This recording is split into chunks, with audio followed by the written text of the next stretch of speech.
Dear student, हमने शुरू किया था जो टॉपिक हमारा था 8 का, वो था empirical formula and molecular formula. वही हमारा टॉपिक कंटिन्यू है, हमारा लेक्चर कंटिन्यू है 8A 8B।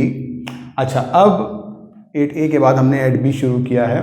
इसमें हम क्या करेंगे, how to find empirical formula, कि हम किस तरह एम्पेरिकल फार्मूला मालूम कर सकते हैं। अब मिसाल के तौर पर मैं आपको ये कहता हूँ कि आप एक अगर केमिस्ट हैं और किसी लैब में काम करते हैं एज अ केमिस्ट, तो अगर कोई इंडस्ट्रियलिस्ट आपके पास आकर आपको कोई चीज़ देता है कि मुझे इसका मालूम करना है एम्पेरिकल फार्मूला, तो क्या स्टेप्स आपको एनालिसिस के दौरान दोहराने होंगे जिससे आपको पता चल सके कि एम्पेरिकल फार्मूला जो वो चीज़ दे के गया है उसका क्या है। मिसाल के तौर पर अगर मैं आपको सॉल्ट दे दूँ, टेबल सॉल्ट, तो आप देखकर नहीं बता सकते कि ये नमक है, ठीक है। उसको भी आपको एनालिसिस से गुजारना पड़ेगा, क्योंकि केमिस्ट्री में हमारे पास कुछ चीज़ें मना होती हैं। मिसाल के तौर पर हम चख नहीं सकते, अपने सेंसेस जो हैं मखसूस सेंसेस इस्तेमाल करते हैं, बाकी सेंसेस इस्तेमाल नहीं करते। उसके लिए चख नहीं सकते, फील नहीं कर सकते, सूंघ नहीं सकते, ये काम हमारा उसमें नहीं होता। हमें हर चीज़ को एनालिसिस से गुजारना पड़ता है।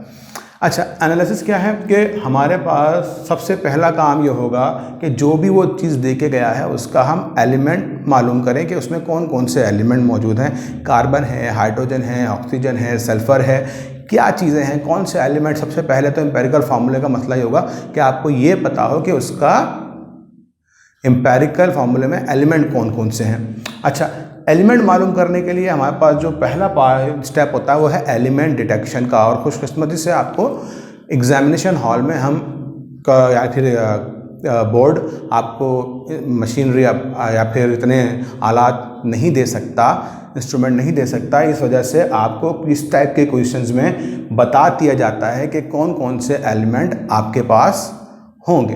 तो ये पहला स्टेप आपको क्वेश्चन से मिल जाता है।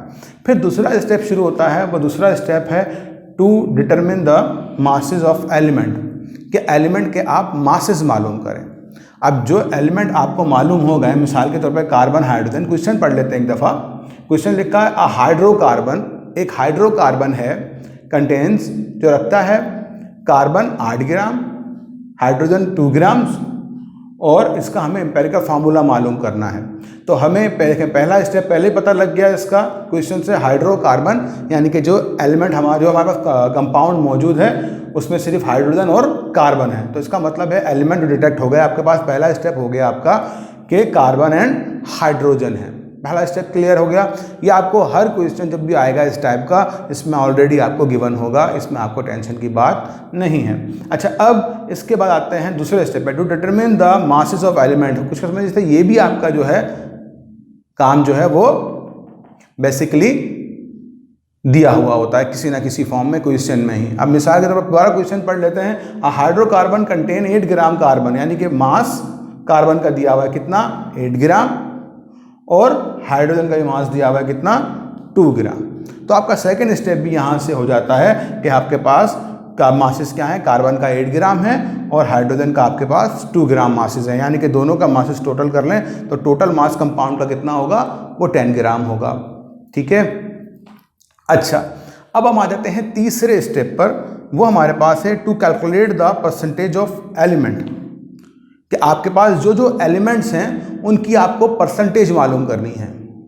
अब परसेंटेज मालूम करने का तरीका क्या होगा कि जो भी मास आपने यहाँ कैलकुलेट किया है एलिमेंट का, यानी कि परसेंटेज कार्बन की मालूम करनी है अगर, तो आपको पता है जो गिवन मास है, किसी भी चीज़ की परसेंटेज आपको मालूम करनी है। कार्बन यहाँ से हटा भी दें, एक जनरल फार्मूला बना देते हैं इसको।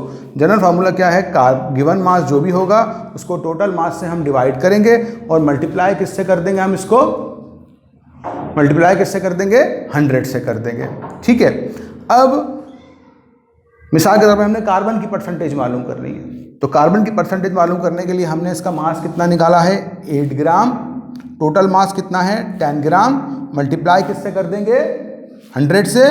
कितनी परसेंटेज आ गई कार्बन की, 80% कार्बन हो गया, ठीक है। और हाइड्रोजन मालूम करना जाएंगे तो हाइड्रोजन का मास कितना है, 2 ग्राम, टोटल मास कितना है 10 ग्राम, और मल्टीप्लाई किससे कर देंगे, 100 से।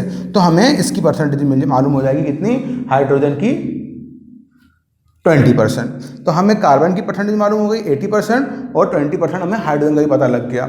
अच्छा, अब हमारे पास ये 3 स्टेप हो गए। पहला स्टेप हमने किया टू डिटेक्ट द एलिमेंट, वो हमें ऐसे से ही मिल गया। फिर हो गया मासेस, वो भी हमें इधर से मिल गए। और फिर आ गया हमारे पास परसेंटेज, हमने परसेंटेज कैलकुलेट करके जब मासेस भी आ गया, टोटल मास भी आ गया। ठीक है। अच्छा, अब आते हैं चौथे स्टेप पे, फोर्थ स्टेप पे। फोर्थ स्टेप है to calculate the mole ratio. अब आपने करना है चौथे स्टेप में कैलकुलेट मोल रेशियो। अब मोल रेशियो कैसे कैलकुलेट करेंगे? अच्छा, ये लेक्चर आप बड़ा ध्यान से सुने, क्योंकि बाकी सारे क्वेश्चन जितने इसके होंगे वो जो आप अपने वर्कबुक में भी देखेंगे, काफ़ी क्वेश्चन होंगे इसके। अच्छा, और तकरीबन हर साल रिपीट होने वाला क्वेश्चन है। तो to calculate the mole ratio calculate करना है। तो मोल रेशियो कैलकुलेट करने के लिए जो भी परसेंटेज आपने एलिमेंट की निकाली है वो उसको डिवाइड कर देंगे उसके एटॉमिक मास से। मिसाल के तौर पर आपने कार्बन की परसेंटेज कितनी निकाली है? 80%। इस 80% को कार्बन का एटॉमिक मास कितना होता है बताएं? यस, 12। इससे आप इसको डिवाइड कर देंगे तो आपको ये मोल रेशियो, एमआर मैंने मोल रेशियो के हवाले से लिख दिया, बोर्ड की जगह थोड़ी सी कम थी इसलिए। ठीक है, मोल रेशियो ऑफ कार्बन निकालने के लिए जो भी कार्बन की परसेंटेज है उसको हम 12 से डिवाइड कर देंगे आगे कार्बन के एटॉमिक मास से। जब कार्बन के एटॉमिक मास से इसको डिवाइड कर देंगे तो हमारे पास आ जाएगा मोल रेशियो कार्बन का 6.66। Then mole ratio of hydrogen का मोल रेशियो निकालना है तो 20, जो भी हमारे पास परसेंटेज थी कार्बन की और हाइड्रोजन की, और हाइड्रोजन का हमारे पास एटॉमिक मास कितना होता है 1 से डिवाइड करेंगे तो लाजमी है आंसर 20 ही आएगा। ठीक है, फिर आ जाते हैं फिफ्थ स्टेप पे, पांचवें स्टेप पे।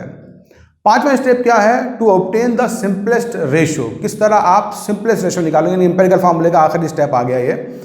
सिंपलेस्ट रेशियो निकालने के लिए जो भी आपने एलिमेंट का मोल रेशियो निकाला है उसको इन दोनों में जो भी लीस्ट वैल्यू, छोटी वैल्यू है, उससे उसको क्या कर देंगे?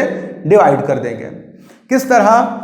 SR मैंने लिखा है for the simplest ratio. Simplest ratio of carbon आप निकालना चाहते हैं तो कार्बन का आपने जो मोल रेशियो निकाला वो कितना है? 6.66। और इन दोनों में छोटी वैल्यू कौन सी है? 6.66। आंसर क्या आएगा? 1।